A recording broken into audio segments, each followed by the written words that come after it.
Welcome to the Wednesday Match Play, your weekly connection to the biggest and best brands in golf. On this show you will learn more about the latest golf fashion trends, hear from LPGA and PGA Tour players, get advice on planning your next golf getaway, and much more.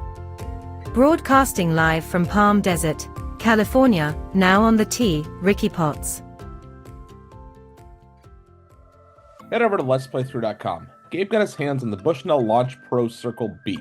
He's unboxing it, putting it through its paces, and walking you through the features, software, options, and more. Is this something that we need to jump on, or can it wait? Let's get to work. Experience the spirit of St. Andrews with Eden Mill. From our award-winning gins and whiskeys to our craft beers, every sip tells a story of Scotland's rich tradition and modern innovation. Handcrafted with passion and precision, Eden Mill is more than a drink. It's a celebration of heritage, flavor, and the art of distilling. Perfect for toasting life's moments, big or small. Discover Eden Mill today and raise a glass to Scotland. Eden Mill, raise a glass to Scotland. Learn more at edenmill.com.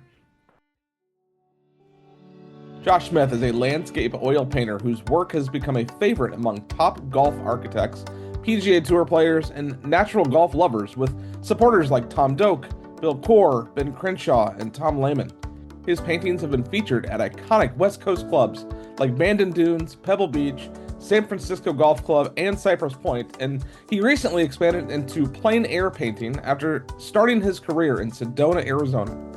In this episode of the Wednesday Match Play podcast, brought to you by Eden Mill St. Andrews, we talk about his work at Orinda Country Club, get an update on FlagBag, and dive into his oil painting journey, how he got started, what it costs to begin, and what he does when a painting doesn't go as planned. He also shares his favorite places to paint, and where he's finding inspiration for his next piece.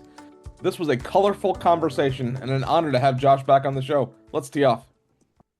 Man, I am pumped to have this conversation. It's been a while since we've talked, and we've just spent the last half an hour just rapping about, more podcast guests and the people that we know in this industry. And it's been a few years. Actually, the last time we talked was on April 5th of 2023, if you can remember that conversation. But man, it's great to reconnect. What's going on with you, and how's everything in your world, man? I'm doing wonderful. I'm the superintendent at Orinda, as you know, and been there 10 years now, and love my day job. What I'm really excited about is 1924 William Watson course and the improvements we continue to try and make to it. It's a very intriguing and unique golf course. Well, it's a fun golf course to play. It's been a while since I've been out there, but that first tee shot is just awesome. The whole golf course is good. But how are you and the team in Orinda doing, and how's the membership going, and everything good and healthy there at the club? It sure is. Yeah, I think there's around a 5-year wait list now. It's been growing over the last year and a half. And my team's great. Got a lot of long-term employees.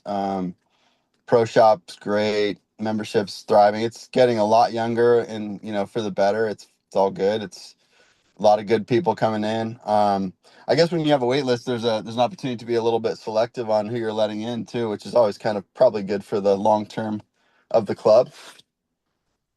Isn't that the dream though, for a membership director, for an operator, to have not only a sold out tee sheet and a sold out membership, but to have a waiting list of people that are just begging to get in? Like, just makes your day go by a little bit smoother, I'd think.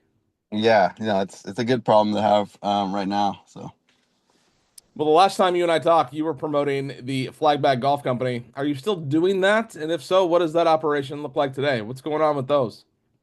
Yes, as you remember, 5.5, 6 years ago, I thought of this idea to upcycle golf flags into bags. So golf bags, duffel bags, head covers, pouches, carry-alls, shoe bags, all the cool things that we like as golfers. And it's been a very exciting 6 years. It's a side hustle, but Jack Nicklaus got one on the first tee at the Masters the last 2 years, and just some crazy stories I can't even imagine that we would have gotten there. So it's been not the most lucrative side hustle at the moment, but I think the future is very bright with that.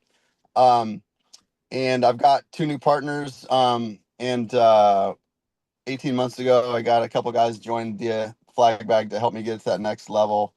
And so I've got a little help and excited. So That's cool that you've had it on the first day at Augusta. And we need to get Tiger to like. I mean, he's got golf courses that are popping up all over the country. Let's get some flags from his. Get him to get one on his shoulder and get him out there back on the golf course. That's what I'm looking for.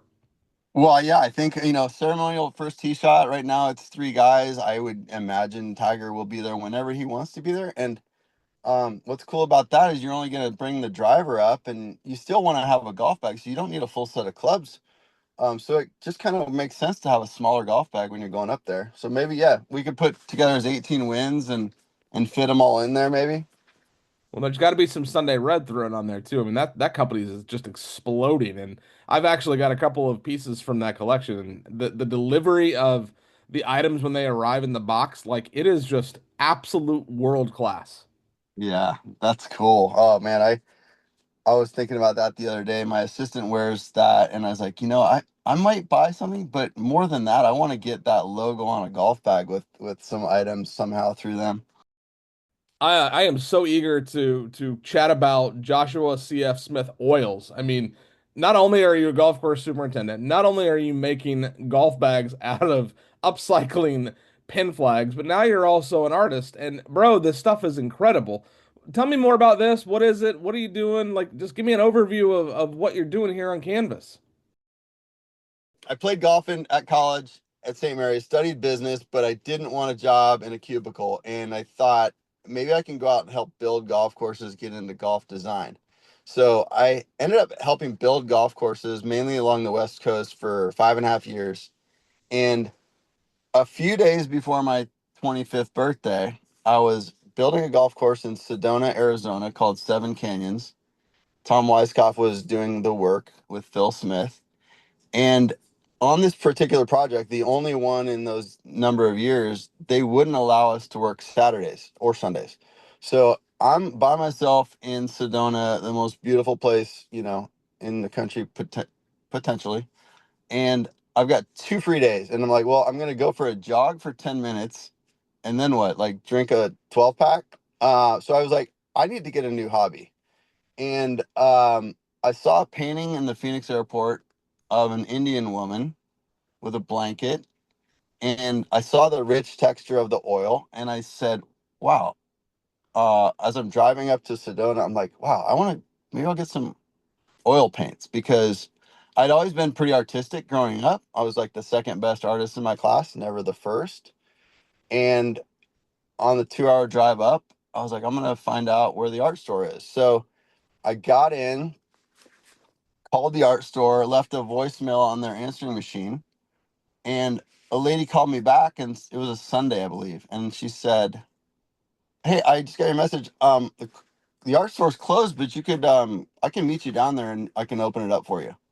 So it was such a small town feel that she met me at their art store, opened the door, sold me a beginner set of oil paints, and yeah, 3 days later I turned 25, and I just started spending every weekend oil painting from about 7 in the morning to dinner, and I'd throw on a Bruce Springsteen DVD on the player, and I just got really into it. And I didn't start painting golf courses. I started with like a cowboy western scene. And then I had seen Pacific Dunes under construction in a photo, the Tom Doak course at Bandon, right, where it's all very natural. And the photo showed the construction, the sand, no grass yet. And I was like, I want to paint that. I love golf so much. I didn't love all the golf art I saw, but I was like, I want to be different. And I think that's the reason I didn't start painting golf immediately. I was like, I just want to do something different. Don't want to do golf paintings. And then painted Pacific Dunes as a sandscape, like with no grass. I was like, this is cool. This will be my little niche. I'll paint courses that aren't grassed yet, or like um something like that. And so I did the same thing with Seven Canyons. I painted our fourth hole in dirt with the bunkers, and then I was like, okay, this would look cooler if the grass was there, and it had green, and then the bunkers were filled with sand.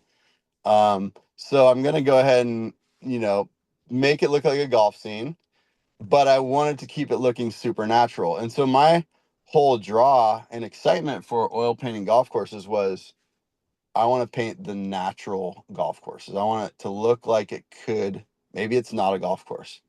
And so my first paintings, I wouldn't put a flag stick in. I just wanted it to look like a landscape. And that was kind of in the Tom Doak model of designing golf courses. Like, don't want it to look like something you've seen before. I want it to look like a totally natural experience and very minimalist. And so, yeah, this is going back. I'm 49 right now. So this is 24 years ago. I started oil painting, and um, 5.5 years into that building of golf courses, the recession, 2008, and Wadsworth Golf Construction, who I worked for, said, we don't have another construction superintendent job, but you can go down in the meantime while we have less work and run a backhoe on an LA project.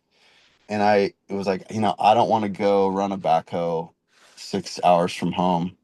I think I'm going to be done working and figure out my next step. And I had started oil painting, and it was becoming a passion. And so I collected unemployment for 6 months and would paint every day, golf stuff. And it was mostly Pacific Dunes. And yeah, I mean, basically only Pacific Dunes for like a number of months.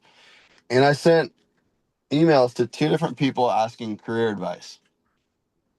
And I can't remember who the first person was, but the second was Tom Doak. And I was like, I'd never met this guy, but I got invited to walk around Pacific Dunes while it was being built. And I'm like, wow, this guy is onto something. I'd already played Bandon Dunes and I loved it.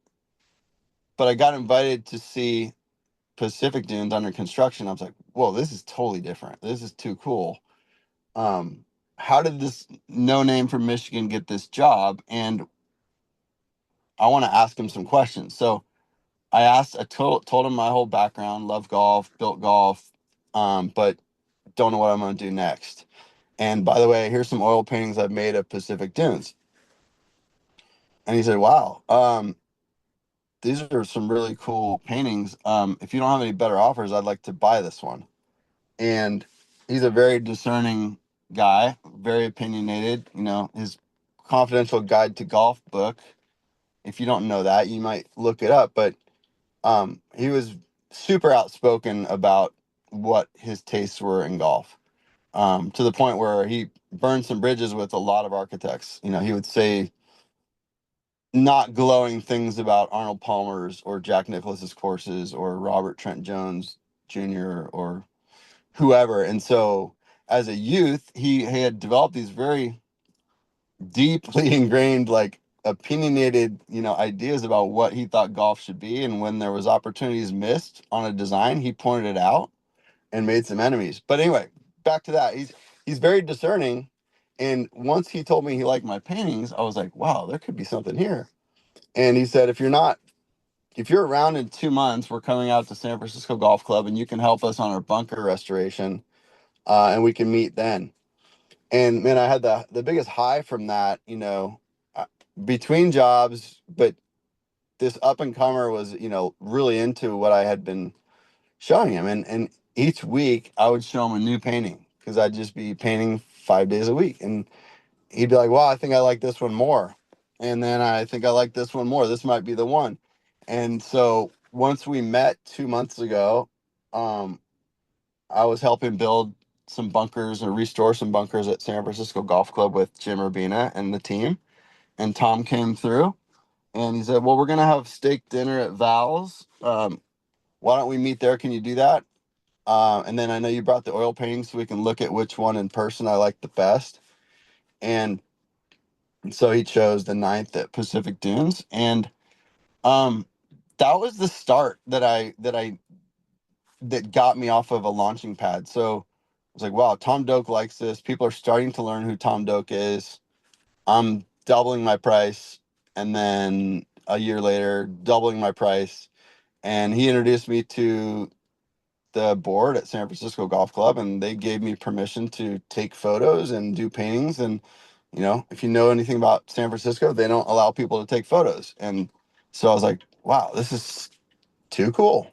And yeah, so it's something I've been doing 20 years before FlagBag started, and still an absolute passion of mine, and just trying to find the time for uh, all of it.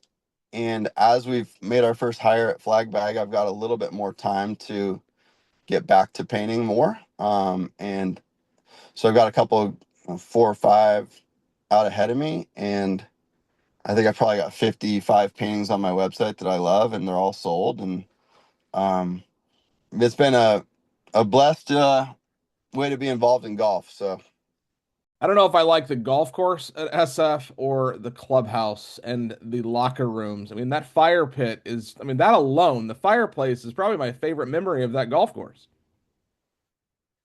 oh my gosh. Okay, so I've been through the locker room, the clubhouse, and I think I've seen the fire. Is it in the history room, or where is it? No, it's in the men's locker room and it's never been out. They keep it stoked 24/7 and that fire has never been out. Okay, I did not know that little slice of history, and I have been in there, so I'm looking for that next time I'm invited. Well, you obviously paint with oils. I mean, what does painting with oils actually mean? And what are some other options? Like, I know little to nothing about what you're doing, and I love it because what you're able to do is incredible. And what the finished product looks like, I mean, I just can look at these all day. Well, I gravitated towards oils, like I mentioned, because I saw an oil painting in an airport that I loved, and I'd done some watercolor painting in an elective in college. I'd never worked with oils. Um, I've seen gouache to be a really cool medium. Obviously, I sketched things growing up with pencil. Um, and so to me, it just fit my eye better. The texture of it, the richness of it, the little bit of a kind of built-in gloss, and certainly like watercolor is amazing, and it's totally different. You know, set of skills and kind of like visual, but it's matte. It's kind of it looks flat when you look at it, but it you can make it look amazing. Don't get me wrong, but to me it was oil from day one. And I have thought about trying some gouache, but I think with limited time and every day and just my love for oil, I'm just kind of into that. Well, what kind of paints are you using? Like, where do you go to buy oils? Do you have a local shop? Do you buy online? And how do you figure out where the best place to buy oil paints are? Well, sadly, the local art stores are going away. I think I had 2 different locals that I was able to go to, 2 miles from my house, at least one that closed, and then Aaron Brothers is there and Michaels is there. So those are the two that have oil paints within 15 minutes of my house, and they've got a nice selection. They've got the best of the best. And then Blix is in Berkeley, so that's 20 minutes closer to my work. Um, but yeah, I mean, I usually buy them in person, but I will occasionally go and buy them on the internet. And uh, randomly enough, I mean, I feel like there's 3 companies that I would probably like use the most, and it'd be like Gamblin, which is from Oregon and made in Oregon where I grew up. Windsor Newton is pretty well known, and then Vasari is another one that's super high end, kind of in the East Coast. But um, yeah, I buy them whenever, wherever, and they're expensive, but you don't use a ton of oil as you're going through the paintings, so it's pretty user friendly, I'd say. For somebody that wants to start painting with oils, I mean, your journey was unique, but I would think that everyone's is going to be. But what do you recommend? Do you just grab a canvas and start painting and see what happens? Like, I mean, what would you recommend to somebody that's never done this before? I think, yeah, good question. Like, how did I actually learn what was what? Oh yeah, I mean, I'm sure the lady at the art store told me everything I needed. So she's like, you're gonna need these brushes. You're gonna need some thinner to thin down your paints and clean your brushes. You might need this soap to clean your brushes more. And that's kind of it. Like you're going to start with, maybe 6, 7 colors and mix your own colors from that. So for a long time, I would mix my own greens. I wouldn't buy any green. And I now I do have some greens that I mix into. But wow, it's fascinating because there are so many shades of each color, greens in particular, that I don't know. It's like you just kind of. It's funny. Like people say, how do you know when you're what's the hardest part of oil painting? And I would say to know when you're done, um, because you kind of have to forget what other people the expectations you might think other people have for your painting. You just have to be like, you know what? I'm happy with it right here. I don't want to keep noodling it. It might end up worse. I'm really happy with where I'm at, and I'm stopping.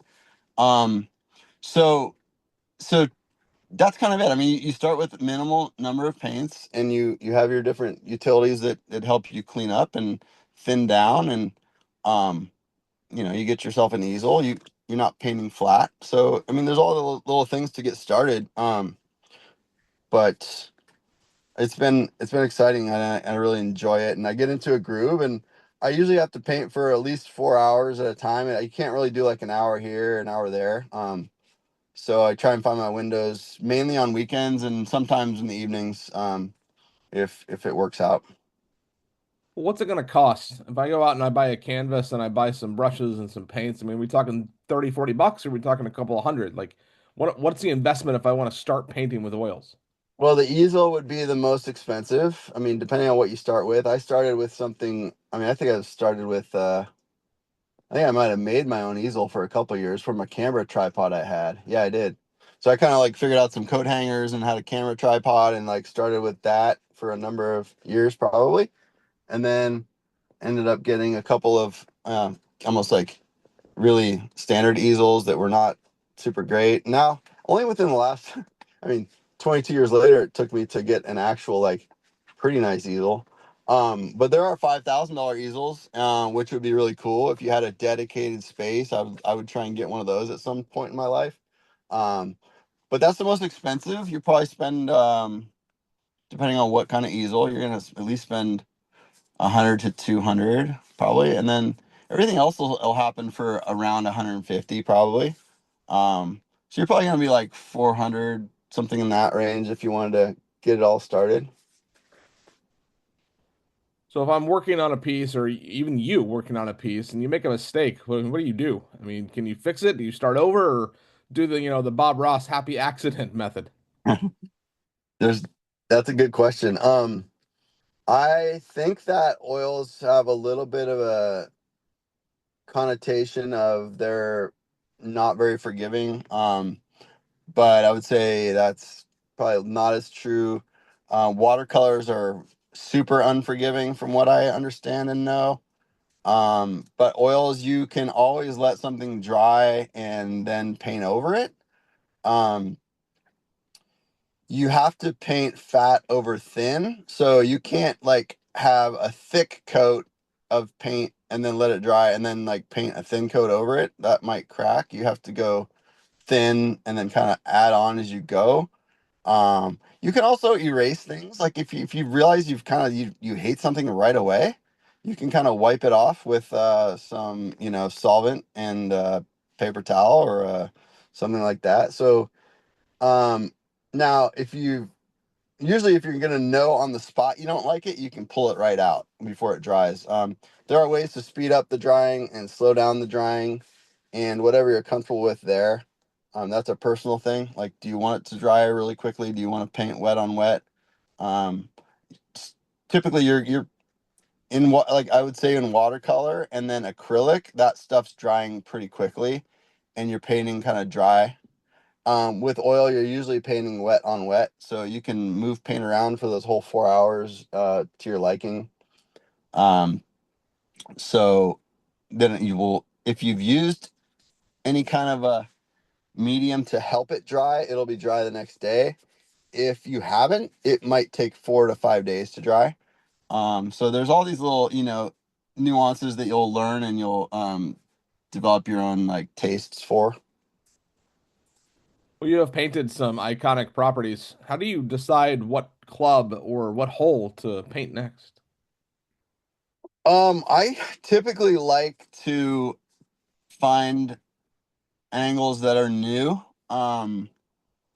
Like when I think I held off painting Pebble Beach for a number of years because it was like, oh, that's like the holy grail in the Bay Area. Carmel and obviously Cypress, same thing. I didn't jump into painting the icons of the industry. But when I did go to paint Pebble, I was like, I'm gonna paint something that no one's seen before to give myself a little bit of a, oh, whoa, this is cool. Who's this artist? I mean, we've seen seven painted a million times. So I painted the fourth hole from over on the left out of bounds, and it turned out really, really cool. So basically, I'm trying to like find unique perspectives that might not be in every magazine you've seen of that course.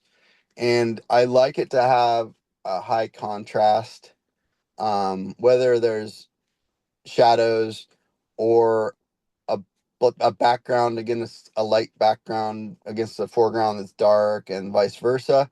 And the more like layers of that, like the more planes that cross, if you will, and the more things that light over dark, dark over light, to me that's visually way more exciting. And then um so as a golf, a low handicap accomplished golfer, I am always going to bring in that element of, oh yeah, this is definitely like, this is a cool golf perspective, but it's married with, it's a very natural look.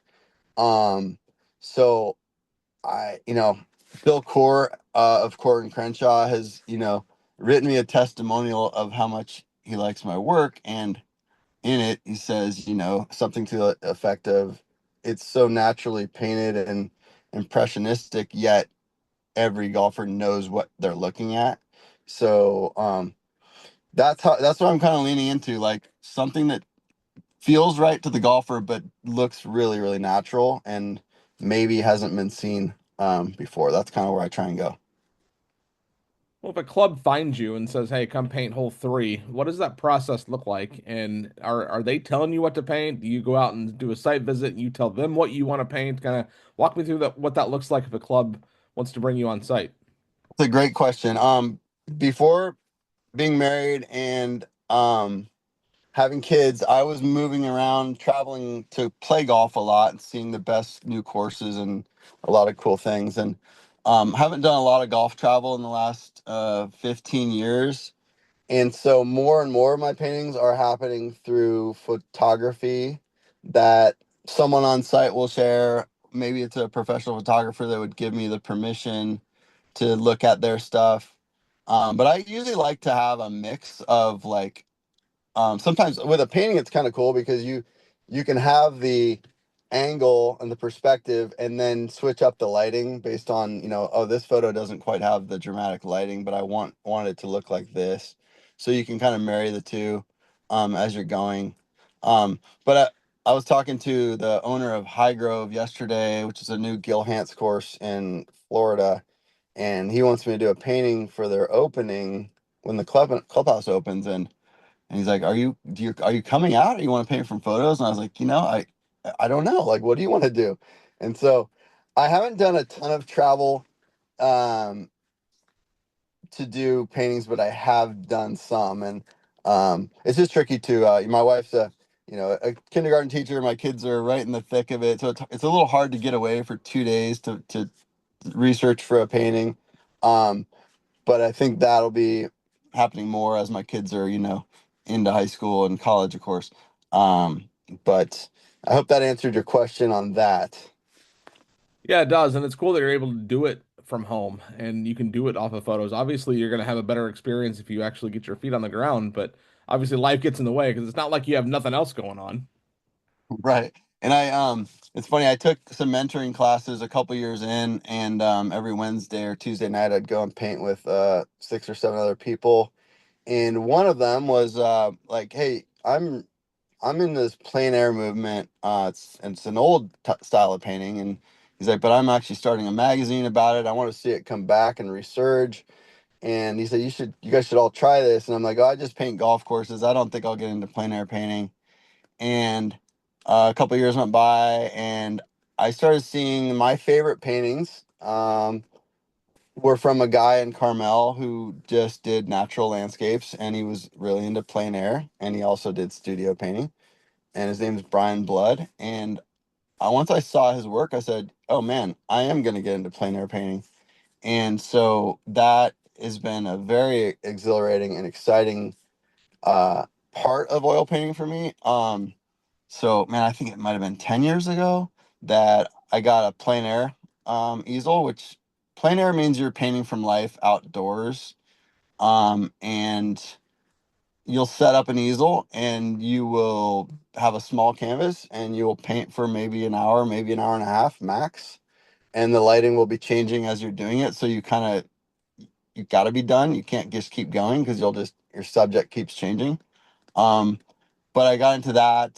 So like I went to Moonlight Basin to actually do a yardage book project, and I took my plein air set and was doing a painting of like this beautiful, I think it's called Lone Peak, this amazing ski mountain, and it was like 20 degrees, and I'm painting with gloves and a hat on, and um, so when I do travel, I probably will bring my plein air set and do some studies and color work, but yeah, I love. There's so many cool things about it. Like, I mean, yeah, as you mentioned, I can be in the studio painting. You can be outside painting. You can gather information through photographs, through studies, and it's visually. It's just there's a lot to take in and think about. If a club hires you to do a painting for an event like an opening or a signature hole, what's that going to cost? I mean, what? Just give me an overview of. I mean, I'm sure it depends based on the size and the time, but is there a general idea of what it's going to cost for a club to be able to bring you on to hire you to paint something? Yeah, it's typically based on size. That's the fairest way to figure it out. And so I tell people it's 3,500 to 8,500 is kind of like a good range of some standard to slightly larger sizes. If that's not in your budget, I can do smaller work cheaper than that. But those are kind of like the standard ranges. And it all is, I mean, I just break it down per square inch to make it easy and like, oh, this one's going to be worth this because I spent a little more time on it. It doesn't really work that way. I would just go by size. If a club hires you to paint a signature hole, they just want one photo or one hole featured. How long does that take? Again, I'm sure it depends, and it's not like this is all you're doing. So, I mean, is it a couple of weeks? Is it a couple of months? Like, how much time do we need as the operator to plan if we're hiring you to paint something? It would be a number of months, and that number would vary. But I would tell you within a year, and could be 3 months, could be more. I can dial it in a bit more based on need, and I've got some patient painting customers that probably think they're waiting longer than they should, and they're probably right. But I gotta put the wife and the kids first. Got to put my day job second, then painting and FlagBag kind of share third. So it's luckily people aren't super rushed usually. And I remember delivering a painting to a San Francisco Golf Club member. I think it was a painting of Sabonic or San Francisco Golf Club, and I said, thank you so much for your patience. It's finally done. And he said, "Well, don't worry. I never meant to rush. I learned not to rush genius," or something like that. And I was like, "Oh, that felt good. Thank you for saying, something so nice to that art takes some time and stuff." So The next time I'm late for a deadline, I'm going to tell my boss, don't rush genius. I'm going to use that. Thanks.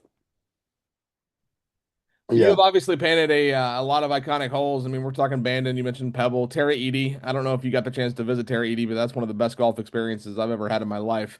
Is there one hole or one course that stands out to you? And maybe it's the work you've done up at Bandon, but is there anything that's your favorite that stands out?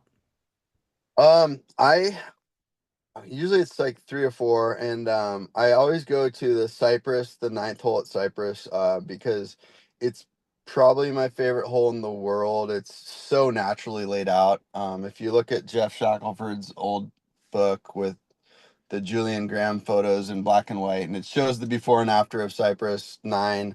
It's almost like nothing changed, and um, so I painted that from an old photo, added color to make it feel like now, and that's my favorite. And actually, Zach Blair on the PGA Tour bought that. Um, that's among my very favorites. It always is in the discussion. I love the Terra 80 painting that I was able to do. I've got another one coming up. I really like a Cal Club painting I did of the second hole. Um, the San Francisco Golf Club, I did a small painting of the 10th hole looking backwards that I really liked how it turned out. And the largest painting I ever did was 11 foot wide. And that's a Monterey Peninsula golf course. I'm sorry, Monterey Peninsula Country Club for a member. And I mean, that's 3 times larger or 4 times larger than everything I've ever done. And that was really cool. But no, I think, when it comes down to what's your very favorite, I usually say Cypress 9. I feel like it shows kind of what I love about golf and painting. As a golf course superintendent, what keeps you up at night? What are you thinking about that you have trouble falling asleep? It's really just when to Oh gosh, this is a tough question. I mean, for us in Northern California, the biggest challenge is getting the consistency from wet to dry just right. We're not blessed with rain that comes through every 3 weeks. So we'll go 7 months with no rain, and then you're just reliant on your irrigation system. So I think providing or putting out a golf course that's overly wet keeps me up at night. I never want that to be the case. Um, but you just have to weigh that against um, the uniformity of the sprinkler system is going to be 70 to 80% efficient at best. And so you're already 20% in the negative on how uniform your course is going to be. And then you look at the soil makeup from this spot to the spot 6 feet away. And then you think about that effect on that 20% you're already down. Um, and then there's some, monitoring. Did we get this quite right? Did we research it enough to know? Did it need to be hand watered? Um, so at the end of the day, you don't want to lose turf in the summer and then be doing a sod project. You don't want to leave it overly wet. So it's that balance. And there's a lot of, great tools that are helping us figure all that out. And we want to be on the forefront of that. But that's the biggest thing I wish we could nail down even better. And I think we do a really good job of it. But the irrigation and the moisture uniformity across the golf course is the biggest thing for me. Well, I mean, growing grass by having just your base job is it's not easy, but the conditions at Orinda, I mean, are world class. I mean, every time I've been there, it's just always in pristine shape. What goes into maintaining that standard day after day and week after week? I think it's just, like the crew is they're proud of what they put out, and as we make small little tweaks and improvements, it gets ingrained, and they're excited to come to work. They're um energetic about the product that we're putting out, and I think there's a pride thing, and so it's all the crew. I mean, I get to make the decisions, but I try and include like, you know 3 or 4 people in like, what do you guys think? And at the end of the day, I'm gonna be the one that takes uh the arrows if it goes wrong. So it really is my decision to like, I agree with you, let's do that, or I agree with you, but here's why we're not going to do that. So it's fun. It's a collaborative effort. Like I think that's great for the foreman and the assistants to be involved in, nearly every decision. Like, it's a real team effort, and so I think that keeps it interesting for all of us, and I'm learning and they're learning, and so it's a great, scenario. Wait. So you're also designing yardage books too? Come on. Like you've got time for that. What is that project all about? My God. Well, that was I haven't done any yardage books too recently, but yeah, let's see, Cal Club. So before I came to Orinda, for the 10 years I've been here, I was at California Golf Club for 7.5 years, and I was there 1 year prior to our renovation. And Thomas Bastis was the head superintendent. He's now with the PGA Tour. He knew me through my golf course construction work, and once he got the Cal Club job, he said, "Hey, why don't you come out here and help me? Uh, you can learn the ropes of greenskeeping. If we do this project, you're going to be hugely, uh, you know, helpful, and you'll bring a ton to our project because we're going to do some things in house." And so this is like when I sent the email to Tom Doak asking career advice. About a year went by where I was helping on some local restorations, with Tom and then Mike DeVries at Meadow Club. And then those were come and gone. And I was like, well, what's my next step? And Thomas said, come out to Cal Club. I'm going to teach you greenskeeping, and I think you'll be really good at it. And he loved that I had all that construction and renovation restoration experience and had been a friend. And so after the second time of asking me, I went out there and took a job. And so the the oil painting um, was happening then, right? And then the yardage book came up then. So after we did the conversion with Kyle Phillips, completely transforming the golf course back to something more like it had been, and went fine fescue fairways, bent grass greens, took out all the cart paths. Um, the club was like, the pro was like, could you make a yardage book? And I was like, man, I'd be thrilled to. I was, we did 40% of the, I think it was about, was it, oh man, I think it's $14 million project. I could have that wrong. It was at least 8. But we did about 40% of the work in house. So we did all the important bunker work, the layouts of where the bunkers would go, the final grading checks on all the greens, some of the layout work on elevations I was doing. So like it was so cool. We did all the hydro seeding like on our side, and I felt like we got to do all the most important things, and then our contractor did like the other things. And like no knock on them, they're really really good.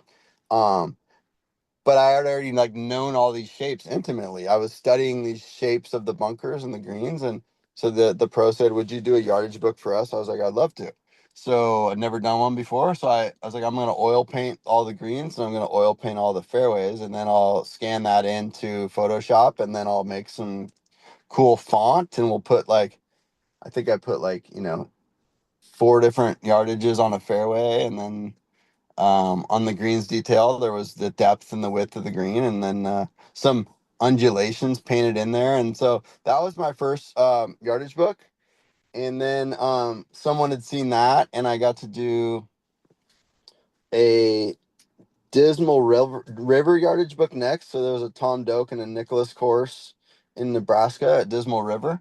Um, and got to make 2 yardage books there. And then I did one for Moonlight Basin, and that's the course I was telling you about in Big Sky that I brought my plein air set. So my brother and I went, and it was snow on the ground when we visited, but to get photos and try and figure out elevations that I could put into the yardage book. Um, and so it was very fun to do. I liked the painting part more than the computer editing and that part of it, but they turned out really cool, and I was excited to do it. And it's just another like outlet. It all for me. It's all about my passion for golf. I think it finds ways to get out there with creative and unique things, and um, So I think I like oil painting a touch more, like with, actual, you know, landscape renderings instead of like two-dimensional work. But I think uh, it's fun to do all of it. When I look back at the couple of golf architecture books I love, um, there are really cool plan view renderings that are exciting. And so I kind of, developed some of um, the style and feel from like old books and things that I want to show through paint when I'm doing those 2D things. So I think I'll probably do more of it in the future, but it's hard to figure out like where exactly I should be spending my time each day. So What is your favorite color? And do you find yourself using that color when you're painting? I mean, you're painting a lot of greens and browns and blues, but I mean, do you have a favorite color that you're not putting on canvas? um, no, I don't. I mean, it doesn't. I don't usually like take my favorite color and put it into every painting. I think my favorite color. I usually say it's like a light green, honestly, and then that's kind of, certainly that ties in with golf, but it's got to be blue or green, and it's if you're into art and you have a good eye, it's so there's an endless amount of learning to understand colors and color theory, and I cannot tell you that I'm a master in any of that at the moment. I just go by what I think looks right, and I've learned techniques to, warm versus cool, when and where.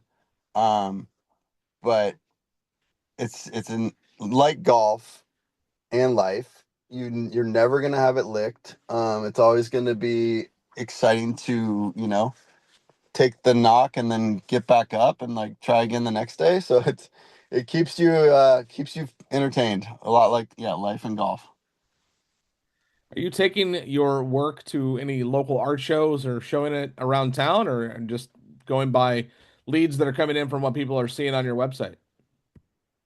I have I've it was cool. Like years and years ago, Joanne Dost, who was a really well-known photographer in Pebble, was doing like the first helicopter stuff or some of the first helicopter stuff. Her company brought me in as an artist representing me. And back then, I got a chance to showcase work at Pebble there at the putting green. And it was just like this wow moment. And they had like an artist reception for Joanne and I. Um, this I was like, wow, I've made it. This is so cool. And they were selling reproductions. Um, and so that was the biggest, like the coolest thing. Bandon Dunes has had my art for sale in the past, which is amazing. I've had work at Cypress Point with Casey showing work kind of in his office. It's a very small pro shop, if you know, and you've been there. There's not really much room for art.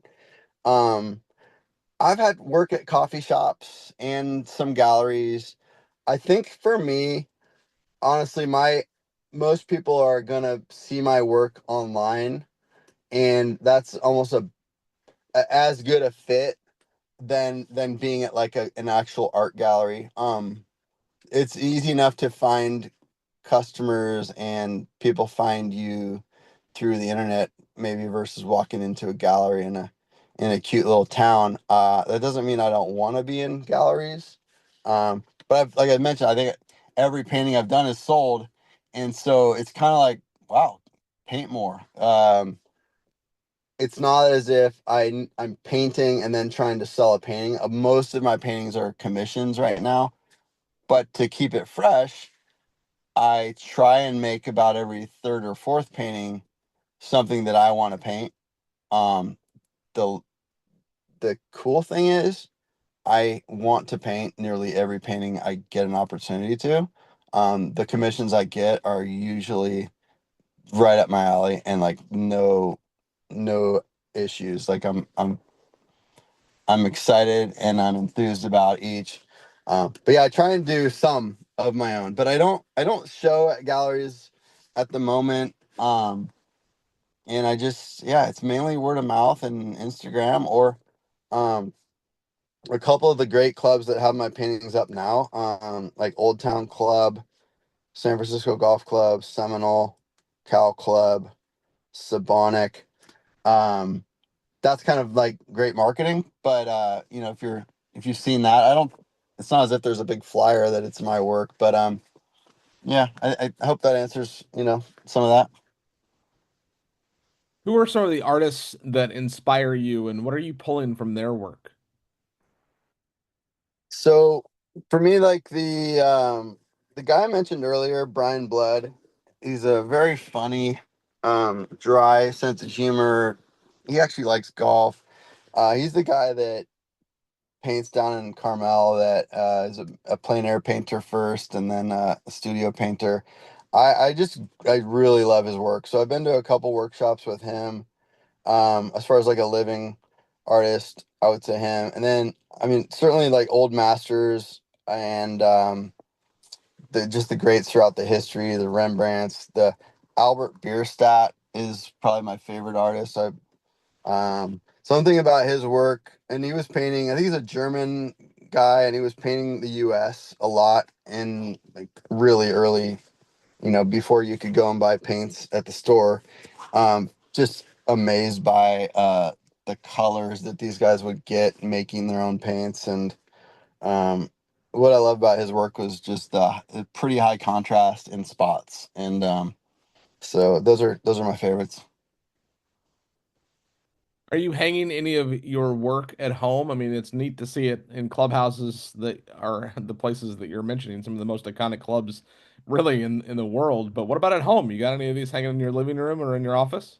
I do. I have a plein air painting of Lake Tahoe in our kitchen. I have one of my daughter's paintings that I was trying to teach them some things. We have an abstract of my daughters in the kitchen.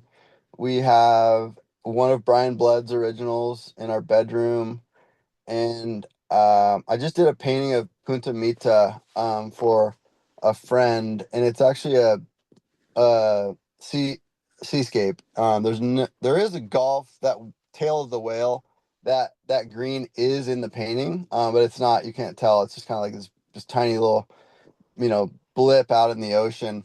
So it's a sunset painting of Punta Mita with some waves, and my wife's told me she wants to have a reproduction of that in our house. So that will be probably the biggest thing that we'll have in my house that's showing, and then you just got my easel sitting in the house too. So we've always got works in progress. But that'll be the biggest painting that's hanging that I've done. If I were to buy a piece and want it framed, do you have any recommendations or any shops that you're working with to have it framed, or is it just kind of here's the canvas, good luck? I this is for me is really personal to each customer, and I I love to stay out of the framing because it has to fit your interior and it has to fit your eye, and it's very expensive.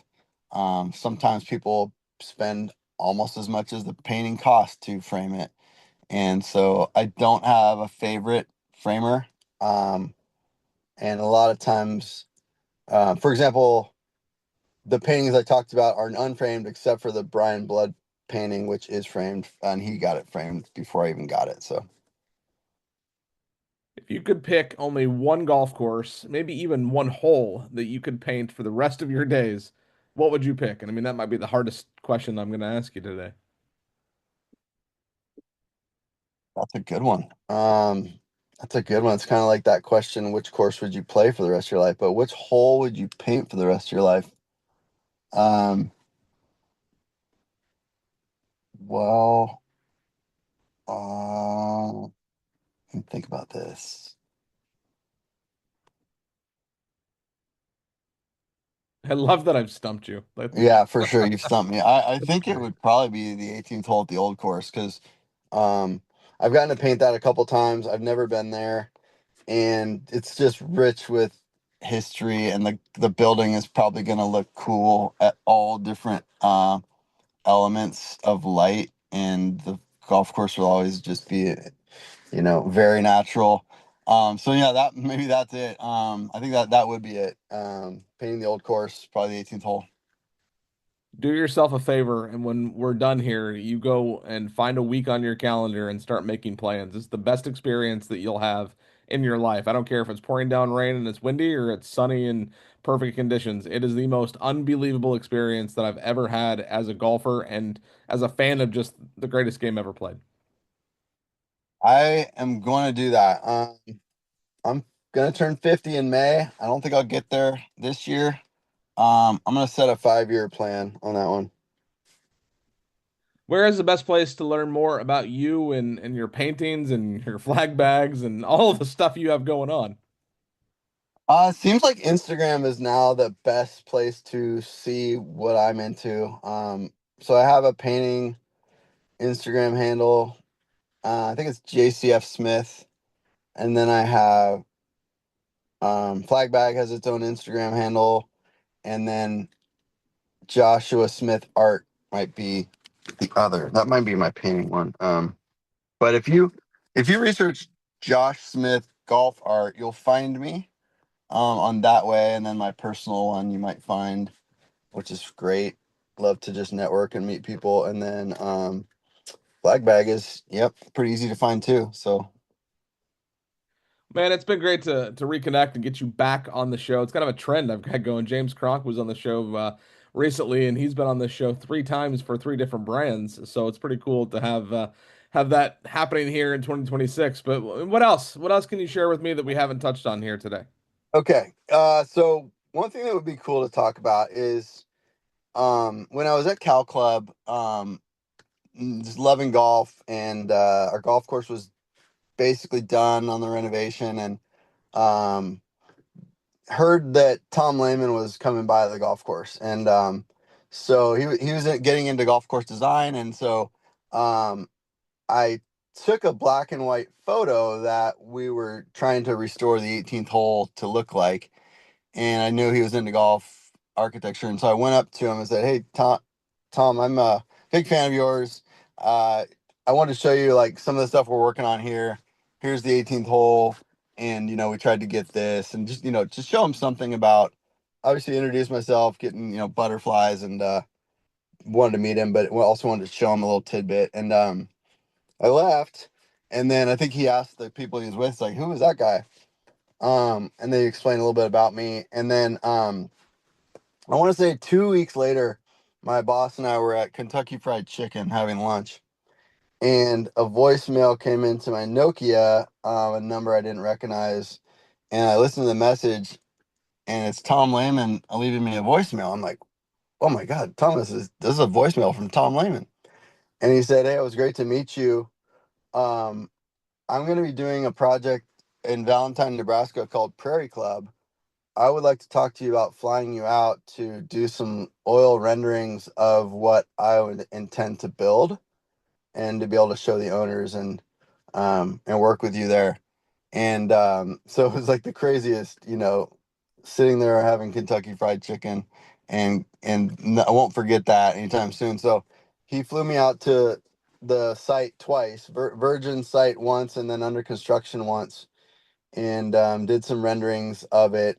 And then I did a large overhead painting, plan view painting of the whole site before the horse course. So it was the is it is it Graham Marsh? Is that his name? And then Tom Lehman's course. So it was the Pines course and the Dunes course. And then a gift to the owner is a big painting, and it was actually uh the money that I earned from that painting was half of my wife's wedding ring. So it's some cool tie-ins there.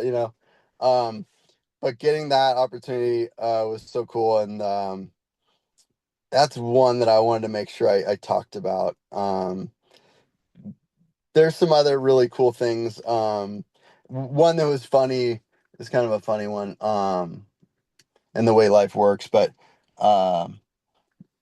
so at Cal Club, the placemats are paper placemats and it's an image of my 14th hole oil painting. And I left Cal Club and came to Orinda, and I got a note from the head pro, and he said, "Hey, can you send me that image again of your 14th hole? We're gonna get some more things made." Um, And I can't remember if he said placemats or what. I was like, yeah, no problem. So I sent him the image that night, and 5 months later, probably, he's calls me and says, "Hey, you're gonna be really excited. Bob Ford wants to reach out to you about doing a painting of Seminole. He had seen a thank you card that I had sent him with your painting on the front." And I was like, this is too much. Wait, I didn't know you were making thank you cards. But I was like excited about the opportunity. And so I'm on the phone with Bob, and you know who he is. And he's like, "Can you come out and do a painting for us?" And I'm like, well, I think my daughter was 2 months old, and I was in the middle of our Orinda project.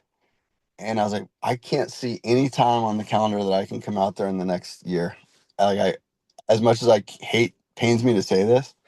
And so a couple years went on, and I lost that opportunity to paint Seminole. And then COVID happened, and I got a note from a guy that I hadn't met online, and he said, we would like to do a Seminole painting for the president of Seminole, um, who is Jimmy Dunn, um, as a thank you, because they kept the caddies employed and gainfully employed during COVID when no golf was happening, and we want to thank him for that generosity with an oil painting from you.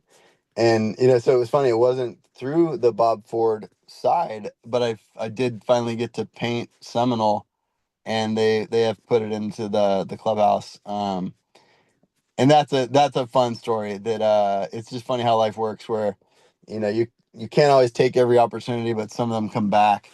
Um, so and beyond that, what would I have for you? Yeah, I think that's you know to me it's like again, it's family first, and then it's Orinda Country Club.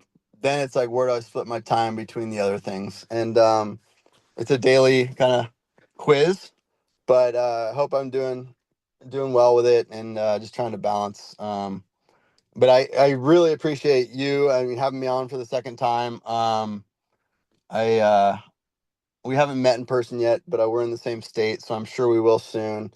And I know you know my GM well, who's been great. So hopefully we can get golf on the calendar and connect. Sometimes we'll get down to Palm Desert for like a spring break or something. So maybe we can connect down there. Let's do that because I mean, you and I need to tee it up and we need to meet and shake hands. But I mean, I also want to play some golf. So when and where? I mean, you want to play your place? You want to play my place? I mean, we can go over to Cal Club. Like, what are you thinking? Let's just go anywhere. Yeah, I think we could do. Let's just see when we connect first. Is it up here or down there, and then we'll decide from there. Um, but I'm gonna be excited to meet you.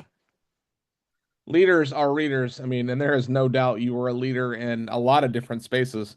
What book are you currently reading? I am doing a book on tape, which has become my way of reading. Um, I hope you guys aren't frowning on that, but it's how I fit it in. And I'm reading a book, listening to a book about health, and I don't have the name of it. I just finished it. I could pull it up here, but it was mainly like it's talking about the healthcare system is truly a sick care system, and that no one's focusing on actual health. And here's how you can focus on actual health. And it starts with a smoothie in the morning with a ton of spinach in it, and that is just a good way, and a bunch of fruit, and that's a good way to start your day. That's kind of like the most important bullet is like, don't eat a bunch of processed foods. Start your day with something that's just a home run, and then things will start snowballing in the right direction after you start there. Um, but I can find the name of that book here. Do you want me to find it right now? Yeah, because I'm curious. Okay. Oops. Damn, Amazon looks so much like Audible. Okay. Well, while you're Let's see. looking that up, I won't frown on you for listening to audiobooks. I love it that you called it a book on tape. The process that I use for reading, I will listen to the audiobook at the exact same time I'm reading the physical book, and I found that I read at 1.6x speed. And I don't know what it is, but it works for me, and I've never been more focused to the words that are on the paper, Oh, listening to got it. someone read the words to me while I'm reading. So I'm getting it in my eyes and in my ears. Oh, that's a good idea. Yeah, really cool. So, living good daily. It's one word. I think it's the doctor's name. Living good. So, yeah, his name is Dr. Living Good. So just like it sounds, living good in one word. So it's just one G. I'll check that out. Yeah. And before that, I mean, it was recommended. So, that's the way that Audible is kind of cool, right? I don't know how they populate it. I'm sure there's some money being spent, but I went from inner excellence to atomic habits to living good daily. Dude, how good is Atomic Habits? James Clear and that message. Holy cow, that's a good book. Yeah, it's so good. I got to go back again and get into that. But shoot, um, that whole idea of just just small little things gonna get you there. Now this might be, this is normally the hardest question that I ask, but I've already asked a hard question for you. But who is in your dream foursome and where are you playing? I mean, you're going anywhere and playing with whoever you want, alive or dead. Ooh, okay, this is changing for me. It's gonna be. I'm able to pull my wife out of this because she's not fond of golf at the moment. It would be with my daughters. In the car golf father-daughter event in Ireland. And I think I would throw. You said living or dead? Yeah, anybody you want. Okay. Uh, it's gonna be my dad then. Yeah, that'd be it.